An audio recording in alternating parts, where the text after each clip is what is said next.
Hi, there's lots of things that you need to consider even before booking bands when you're putting on a music festival. Stay with us.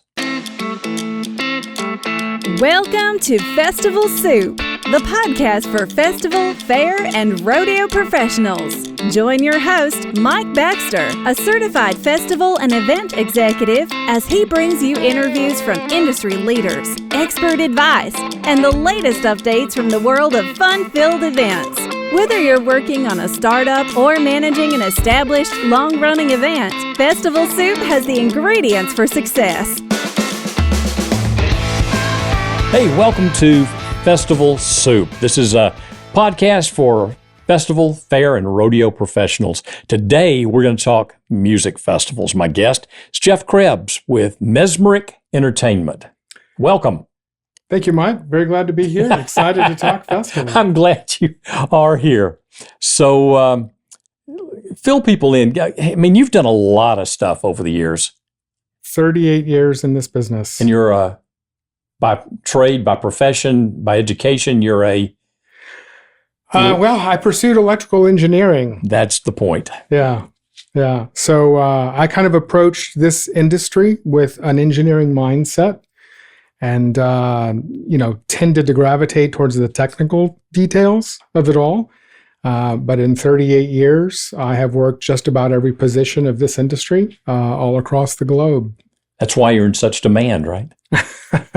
It's a good thing and a bad thing. Sure. So, tell us all about, some of the big events you've worked with, some of the smaller events that you've worked with, because you do service all sizes of festivals, events, and fairs.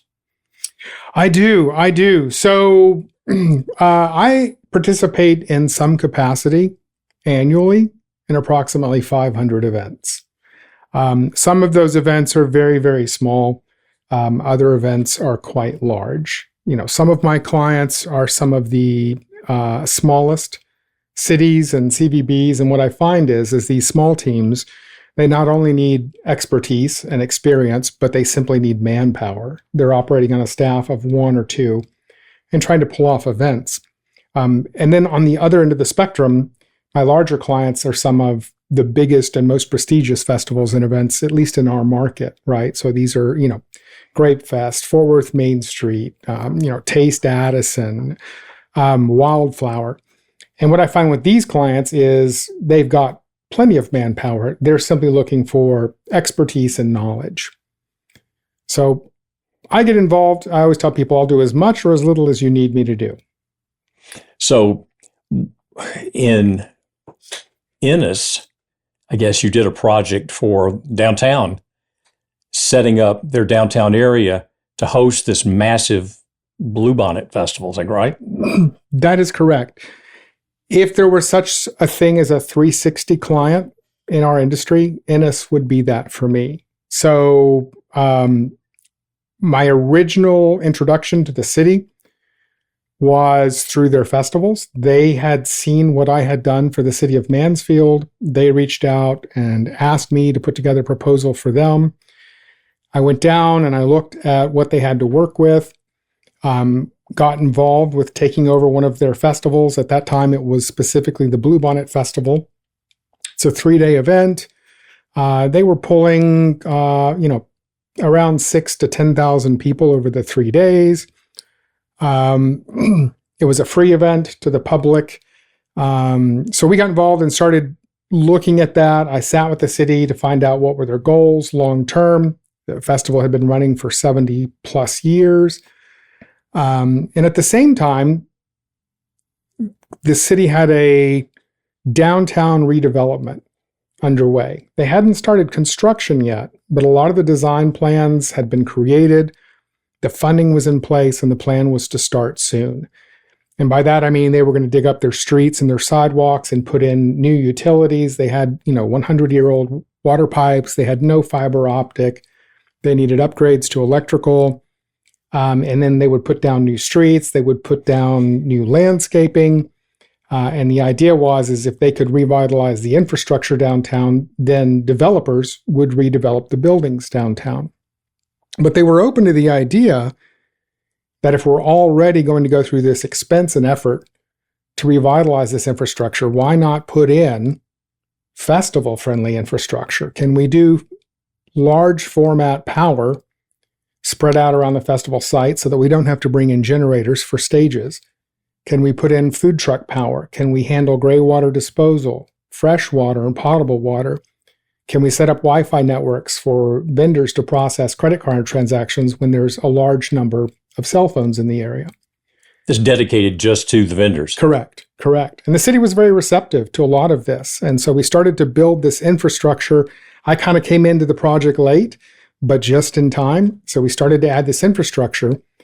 And here we are 7 years later. The infrastructure has been completed. And that little Bluebonnet Festival now pulls 100,000 people over 3 days. It's a gated festival, which allows them to generate more revenue. We learned how to spend that revenue to increase the value proposition for the guest. We now bring in bigger bands. We've added fireworks. But one of the coolest things about it is we do a festival spread out over roughly 12 city blocks with 100,000 people and no generators, no cable ramps, no trip hazards. The infrastructure is built in support of the festival. And it increases awareness then of Ennis. It benefits the downtown merchants as well as those outside of the downtown area, because you've got people stopping to buy gas, going to the convenience store, and things like that as well. So it's a major community event. It is. It's been interesting how the little town of Ennis, just south of Dallas, and I'll be honest, when I started the relationship, I wasn't exactly sure where Ennis was. I had a general idea, but I'd never been there. It's gone from being a little sleepy town with a little sleepy festival to becoming a major market event for the DFW area.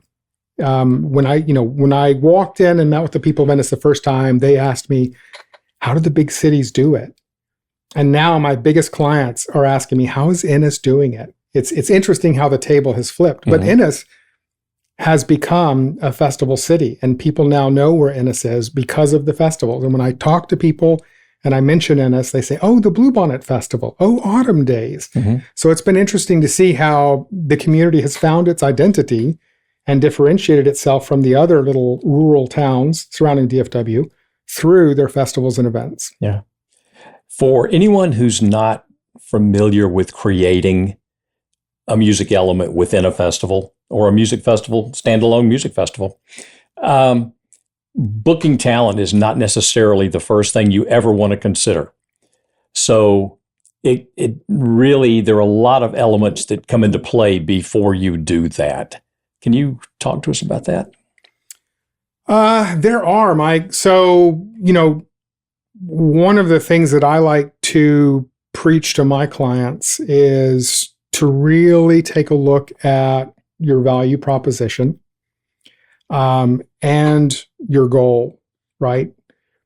If I want this to be a music and arts festival, then I need to take a different approach to how I buy talent than if it's just a music festival, right? If music is the only product I have to sell, take for instance Wildflower, then you need to book big name bands. I need big names to sell tickets. If, however, music is a component of a much larger arts festival, or I've got a fair component, there's a strong food or beverage component, then I don't need as large a name in order to pull, who I need to pull. And then you also need to understand who your target market is and what they want to listen to. I think for the most part in our industry, a lot of people tend to copycat. So, they like to book bands that other fairs and festivals have booked. And so, this is Texas. We do a lot of red dirt country around here. But there's only so many times you can play a specific artist in a specific market. And when you see that artist is in market twice a month, every month, doesn't quite have the pull that you might expect. One of the interesting case studies on that is I spoke to a festival in West Texas who brought in Kool and the Gang one night. It's a rodeo, hardcore Southern rock and country, and have been for years. Kool and the Gang was one of their biggest crowds ever. Houston Rodeo did K-pop. sold out. So sometimes you have to buck the system a little bit and try some different things if you think it's going to bring the audience that you're trying to bring. Mm-hmm. And then there's the considerations of, for example, in Fort Worth, a downtown festival versus an event out in the country in an open field. So those are considerations you have to look into. They are. Fort Worth Main Street is a big event that I do each year in downtown Fort Worth, and managing the road closures in order to build that number of tents and facilitate downtown traffic is a substantial project all by itself. We come in and we have to build stages several days in advance so that we can get them in and out of the way before the tent company comes in. There's another street where they leave that street open until 6 p.m. on Friday to accommodate rush hour traffic. At 6 o'clock, they close the street. We bring a stage in. We build the stage with graphics and production. We build tents, bike racks. We set generators. We get a band up on deck. We sound check them, and we start them all in 90 minutes. So streets open at 5:59. Band starts at 7:30. And then in the downtown versus outside, you've got a totally different look at sound, because out in the country, you may be bouncing your sound off of trees versus off of brick and mortar buildings in the downtown area. So sound has to be done differently. It is a completely different dynamic. Yeah. And there are some recent advancements in sound that allow better pattern control. But one of the biggest challenges we get doing stages downtown with tall buildings is that wind becomes very unpredictable. So in Texas, in the spring, even a 30-mile-an-hour gust can create a 75-mile-an-hour experience between two buildings. Mm-hmm. That requires planning. You don't want to be caught off guard when that one happens. And what about actually booking talent? I know you've booked some big talent and you've booked some smaller talent. So what about using an agency, for example, versus a smaller, small town festival trying to book themselves? I mean, the pros and cons. I mean, what do you think?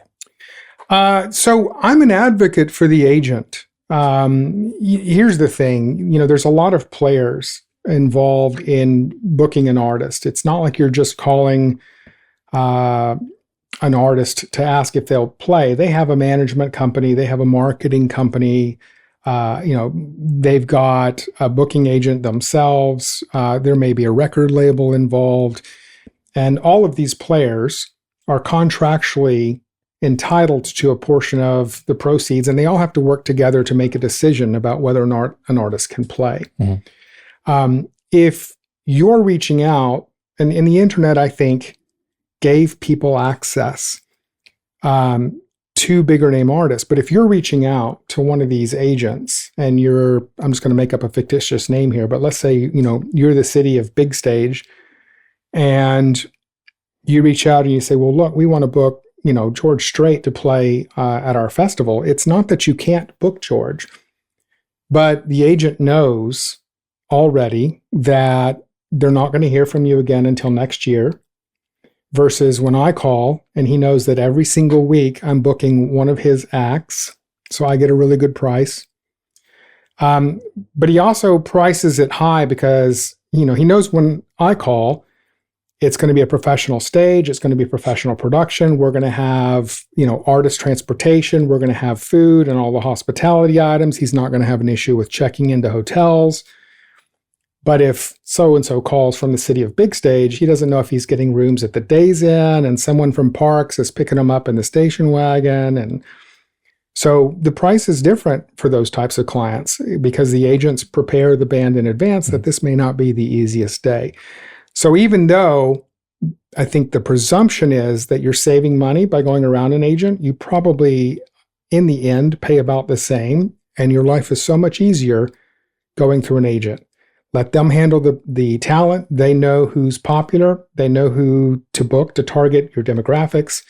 They'll get it done for you. You can then focus on the stuff that really matters, your marketing, your VIPs, your sponsors. Yeah. Tell you what, Jeff, hold on a minute. We're going to break for a a word from our sponsors, and we'll be right back. Ready to elevate your event to the next level?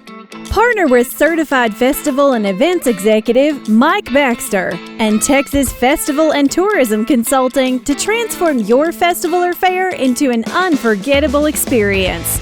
With a track record of success at renowned events like the Midland County Fair, the Texas Blueberry Festival, the McAllen Holiday Parade, the Lubbock Arts Festival, the Texas Crab Festival, and the Great Texas Mosquito Festival, Mike brings unparalleled expertise to your event planning and execution. From event evaluation and development to strategic marketing, public relations, and award-winning photography, Mike is your go-to consultant for making your event shine.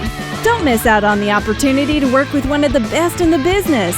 Mike Baxter is former chairman and longtime member of the Texas Festivals and Events Association and a member of the Texas Association of Fairs and Events.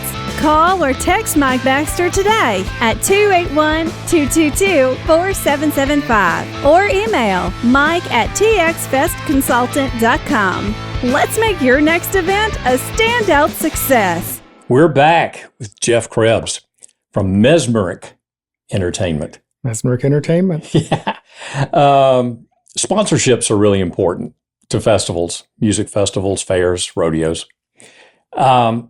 And the stage element is obviously a big draw. Lots of eyes on that stage. So tell me about some of the ways that sponsors can get the best bang for their buck on the stage. How can these producers, these festivals and events use the stage as a selling point for sponsorships? Absolutely. So the stage is really one of the bigger sponsorable elements of a festival. And with, on the stage itself, you've got the opportunity to put graphics, header banner, side scrims with, sponsor logos and names and colors. And that stuff is very appealing to the eye when you're standing back and you see this sea of people and this, bannered stage. However, a lot of times those graphics don't necessarily make it into the photos that people take. They want to zoom in close enough to the artist that they're missing the header banner and the side scrims. And so as people are posting these pictures to social media, you're not getting the benefit of having that logo incorporated into that. One key opportunity is video wall. So over the past few years, LED video walls have become very prevalent in our industry. You'll see them at a lot of my festivals hanging upstage. When the headliner, of course, is playing, we don't run sponsors behind them. They typically run their own artist-supplied content. But during band changeovers, we can place our sponsor logos and messages up there. And even more importantly, we can now develop co-sponsors, right? Because I can change that graphic out electronically. So, maybe my stage is the Chevrolet Coca-Cola stage. And so I alternate, those sponsor images. It even gives you the ability to do more than just still graphics, but full motion video with audio. So now, Chevrolet can show a full-blown advertisement of the truck racing through the Sahara Desert with the dynamic music, talking about the suspension and the horsepower. It has so much more value to the sponsor and what they get out of it. And so there are several ways, to accomplish a sponsorship for the main stage. Video, I think, is the future. And I think that's what drives better revenue now than banners. However, you still need some banners because the stage looks naked without them. And hanging the banners in front of the speakers, that we've talked about doing that in several events.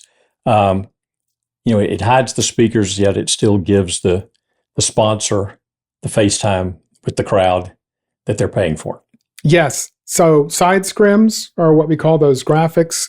Typically, they're 70-30. So sound can penetrate the graphic. They look, take into consideration that you should light those at night when your headliner's on stage. They do require some front light.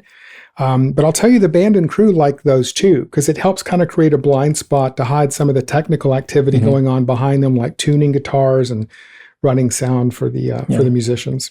And I know that stages are also can be a part of the show.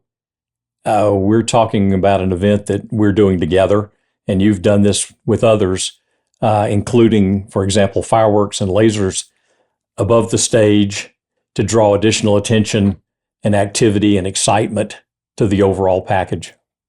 Indeed. I'm always looking for ways to take a step further, right? To do something we haven't done before. And so a couple of years ago, coming out of COVID, we made the decision to incorporate a new technology that we call close proximity fireworks and shoot them essentially off the roof of the stage.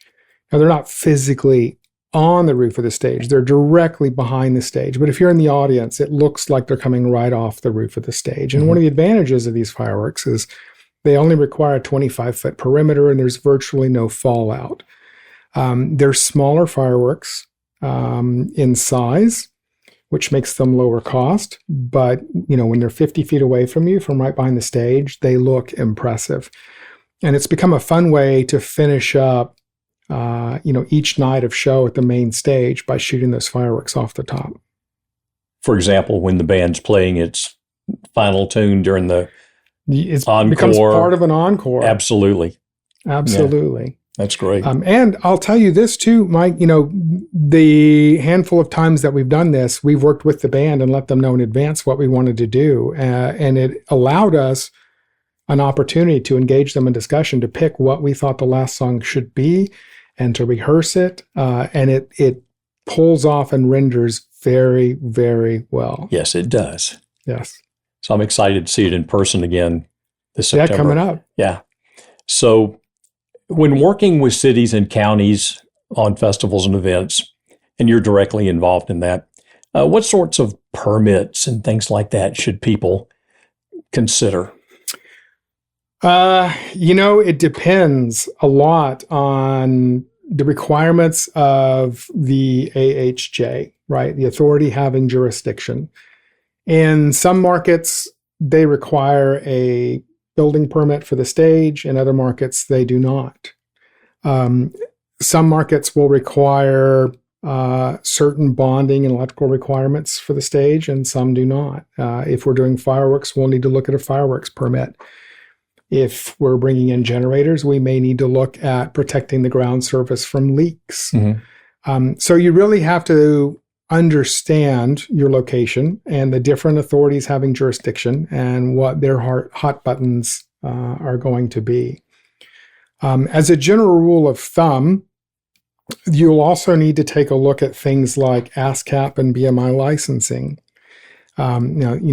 This is a blanket coverage that allows all of your bands to perform songs from their catalogs. The original composers receive some royalty funds for their work. And those licenses can be purchased for individual festivals and events. They're not terribly expensive. It's often overlooked. But that's another often something people don't plan for that kind of bites them in the backside. It can come back to get you. I have the stories. Yes. It's typically years later. Yes. You can, the people involved aren't even involved in the organization anymore, but that doesn't mean that you're not responsible. So what are some other things that folks need to consider when putting together a music element within their event? One of the things I like to do on my festivals is to float genres and mix it up a bit. Bluebonnet Festival in Ennis is a prime example of that. When I got involved, it was 6 hours of bluegrass music. And, I like bluegrass music. 6 hours is a lot of bluegrass music. And things start to sound a little dated if you're spending a significant amount of time there. But what you can say is people who like bluegrass music like Americana music. And people who like Americana like country. And people who like country like Southern rock. And people who like Southern rock like classic rock, and people like classic rock like, 80s. And so you can start to build this map and say, look, if I can play adjacent genres, then I can provide a fresh, entertaining experience for a larger audience and keep those people engaged for a longer length of stay. And the longer they stay, the more they spend. And it makes your vendors happy and they want to come back next year. It does. It's easier to keep a vendor and keep a happy vendor than to go out and find new vendors. It's always easier. Yeah. Always easier. Yeah. So, and vendor placement, let's not forget that. A lot of festivals tend to place stages in areas in close proximity to vendors, and the vendors are unable to conduct business. It's simply too loud. And so, for my events, we try and really keep vendors outside of the acoustic, what I call the impact zone. And if we don't have a choice, then I give vendors the choice up front. Do you want to be in the impact zone or do you want to be in the quiet zone? And there's pros and cons to both. It's loud in the impact zone. It's hard to hear your clients. So if you're selling, scooter mobility services, those conversations might be hard to have when the band's on stage. The other hand, though, at 8:30 at night, all of the energy is in front of that main stage. And if you've got a booth there, then you've got a massive crowd. And if you're on the other end of the festival, your neighbors are packing up, it's quiet, you're done for the day. We've all seen that. Yeah. So we're about out of time. So any parting comments you'd like to make? Well, I appreciate you giving me the opportunity to visit with you. I'm really excited to see what all you come up with for these podcasts. I think, you and I have had a great relationship working on festivals together. And I've always appreciated how you think outside the box. Thank you. For me, I think the biggest impact anybody can make to their festival is to approach it with a fresh set of eyes every single year and say, what can we implement that's new, that makes it better for our guests, that improves the experience, that attracts a new audience, that makes our vendors have a better experience, that makes our bands and performers leave here thinking this was the best festival ever. Yeah.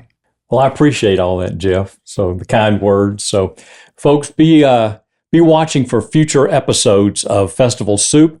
In the coming weeks, we're going to have guests speaking about new technologies in soundstage and lighting, the planning of smaller festivals and events versus the larger events, hosting a downtown festival. We have Kelly Augustine from the Texas Blueberry Festival will be in speaking with us about that.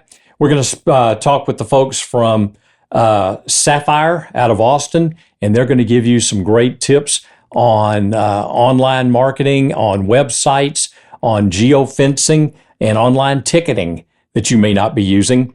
And then we're going to be talking with some folks later in September about tribute bands, the new trends and tribute bands, and actually some more detail on using a talent agency when booking talent, be it regional or big name talent. So I do appreciate you being here, and we will talk real soon. Thanks for coming and taking part in Festival Soup.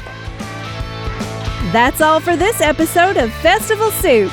We hope you enjoyed our tasty serving of festival insights and advice. If you liked what you heard, be sure to subscribe on your favorite podcast platform and leave us a review. Your feedback helps us continue to bring you the best content in the industry. For more tips, trends, and updates, visit our website at www.festivalsoup.com. Thanks for tuning in, and remember, great ingredients make for a tasty festival soup. See you next week.